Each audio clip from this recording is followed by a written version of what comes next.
वंदे मातरम विद्यार्थी मित्रों, आज આપણે ધોરણ 5માં ભણવાના છે હિન્દી। આપણું ચેપ્ટર નંબર છે 5મું ચિડિયાઘર કી શેર। આ પહેલાં આપણે પાઠ્યપુસ્તકમાં પૂરું કર્યું હતું। હવે આપણે આવ્યા છે તમારી પોથીમાં પેજ નંબર 46 પર। એમાં આપેલું છે चिड़ियाघर की शेर। तो ऊंचे स्वरों में पढ़िए और लिखिए। क्ष तो रक्षक, रक्षा અને પક્ષી। એના પછી છે બીજું ત્ર તો પત્ર, નેત્ર અને પુત્ર। એના પછી છે જ્ઞ તો આજ્ઞા, જ્ઞાન અને પ્રજ્ઞા। બરાબર, પ્રજ્ઞા આજ્ઞા, જ્ઞાન અને પ્રજ્ઞા। બરાબર।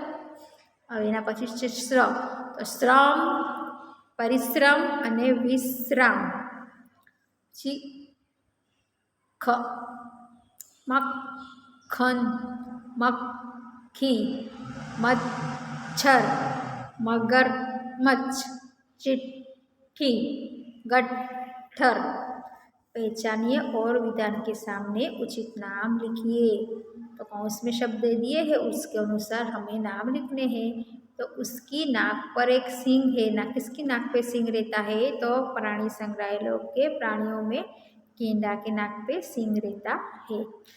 उसको एक लंबी सूंड है। तो किसकी लंबी सूंड होती है? तो हाथी की। उसका खोज पत्थर जैसा है। तो कछुआ। वह एक हिंसक जानवर है जो 2 पैरों पर चल सकता है। भालू। 5मुं है उसकी गर्दन लंबी है। तो जिराफ।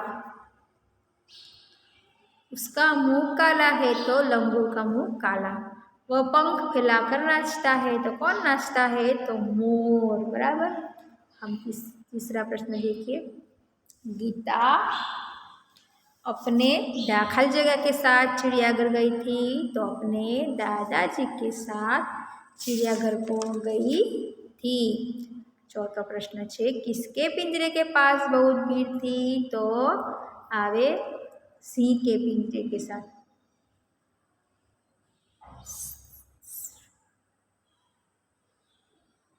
शेर। बराबर, शेर के पिंजरे के पास शेर। अहींया तमारे सुधारी लेवानुं छे। सिंह नी जग्याए शेर आवे। हिंदी में सिंह ने शेर कहेवामां आवे। किसके गरजने पर सब डर कर पीछे हट जाए गए हैं? तो किसके गरजने पर? तो शेर के गरजने पर सब डर के पीछे हट गए। बंदरों को लोग क्या खिला रहे थे? तो बंदरों को लोग मूंगफली और केला खिला रहे थे। 7मुं है चिड़ियाघर में क्या लिखा है? चिड़ियाघर में लिखा है चिड़ियाघर के जानवरों को खाना देना मना है। 8वां प्रश्न है लंगूर का मुंह कैसा होता है? तो लंगूर का मुंह काला होता है। हाथी की नाक पर सींग है। गलत, गेंडे की नाक पे सींग होता है। गेंडे की नाक पर क्या होता है? तो सींग। क्या होता है? सींग होता है। 11वां प्रश्न है किसकी गर्दन लंबी होती है? तो जिराफ की गर्दन लंबी होती है। खाली जगह 2 पैर पे खड़ा है। तो भालू 2 पैर पे खड़ा है। तालाब में रंग बिरंगी खाली जगह और खाली जगह तैर रही थी। तो मछली और बत्तख तैर रही थी। 14वां प्रश्न है गीता ने खाली जगह को पत्थर बताया। तो गीता ने कछुए को पत्थर बताया। कछुए का रक्षक क्या है? तो कछुए का रक्षक शरीर का खोल उसका रक्षक है। कछुए के शरीर का खोल उसका रक्षक है। 16वां प्रश्न है तुम्हारो कछुआ अपनी गर्दन और हाथ पैर खाली जगह में छिपा लेता है।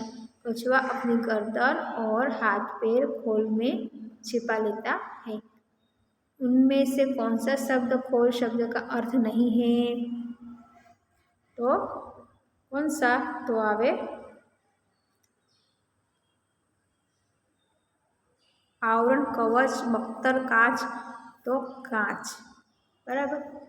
बड़े तालाब में खाली जगह तैर रहे थे। क्या तैर रहे थे? तो मगर। क्या तैर रहे थे? मगर। तोता विदेशी पक्षी है, गलत, बराबर।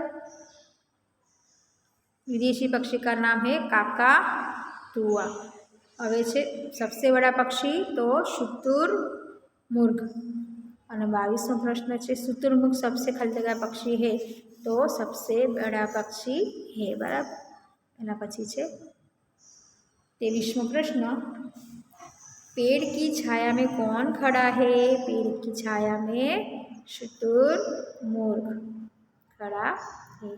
24वां प्रश्न है इनमें से कौन सा शब्द मनाही शब्द का अर्थ नहीं है? मना, निषेध, रोक या मन? तो मन। चिड़ियाघर में कौन से प्राणी की सवारी भी कर सकते हैं? हाथी, ऊंट जैसे प्राणी की सवारी कर सकते हैं, बराबर। दादाजी ने गीता के लिए क्या खरीदा? दादाजी ने गीता के लिए आइसक्रीम खरीदी, बराबर। 27મો પ્રશ્ન છે कि निम्नलिखित अंश को पढ़कर प्रश्नों के उत्तर दीजिए। कुछ अजब कुछ गजब। अगर आप कभी गौर करेंगे तो आपको पता चलेगा कि छोटे बच्चे अपनी पलकों को 1 मिनट में औसतन 1 से 2 बार झपकाते हैं, जबकि वयस्कों में यह संख्या करीब 10 होती है। हमारे शरीर को एक वक्त का खाना पचाने या हजम करने में करीब 12 घंटों का समय लगता है। क्या आपको पता है हमारे यानी मानव शरीर के नाक व कान 2 ऐसे अंग हैं जिनका आकार पूरे जीवन काल तक बढ़ता ही रहता है। હવે છે એના પછીનો પ્રશ્ન छोटे बच्चों और वयस्कों की पलकें झपकने में क्या अंतर है? तो छोटे बच्चों को अपनी पलकों को 1 मिनट में औसतन 1 से 2 बार और वयस्क करीब 10 बार झपकाते हैं। प्रश्न नंबर 22 हमारे शरीर का कौन सा कार्य करने में 12 घंटे लगते हैं? शरीर को कौन सा कार्य करने में? तो शरीर को एक वक्त का खाना पचाने में या हजम करने में 12 घंटे लगते हैं। शरीर में ऐसे कौन से 2 अंग हैं जो पूरे जीवन काल तक बढ़ते रहते हैं? तो मानव शरीर में नाक और कान ऐसे 2 अंग हैं जो जीवन काल तक बढ़ते रहते हैं। चिड़ियाघर में जाकर जो करना चाहिए उसके सामने सही, नहीं करना चाहिए उसके सामने गलत का चिन्ह करना है। नवीन पिंजरे से काफ़ी नज़दीक रहकर खड़ा नवीन पिंजरे से काफ़ी नज़दीक रहकर जानवर देखता है तो एक ऐसी गलत बात है, बराबर। नज़दीक देखकर नहीं देखना चाहिए। अरुणा जानवरों के पास जोर से चिल्लाती नहीं है, ये अच्छी बात है। शिल्पा जानवरों की ओर कंकड़ फेंकती है, गलत बात है।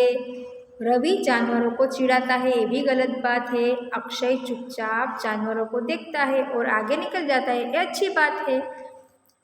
गीता बंदर के पिंजरे में केला फेंकती है, ये गलत बात है। तो चलो बच्चों, हमने आज ये देख लिया है सही या गलत। तो अगली बार हम प्रश्न नंबर 29 के साथ फिर मिलेंगे। आज जितना किया है उतना आपको अपनी आइडियल बुक में पूरा करना है। दूसरे पीरियड में हम फिर से मिलेंगे।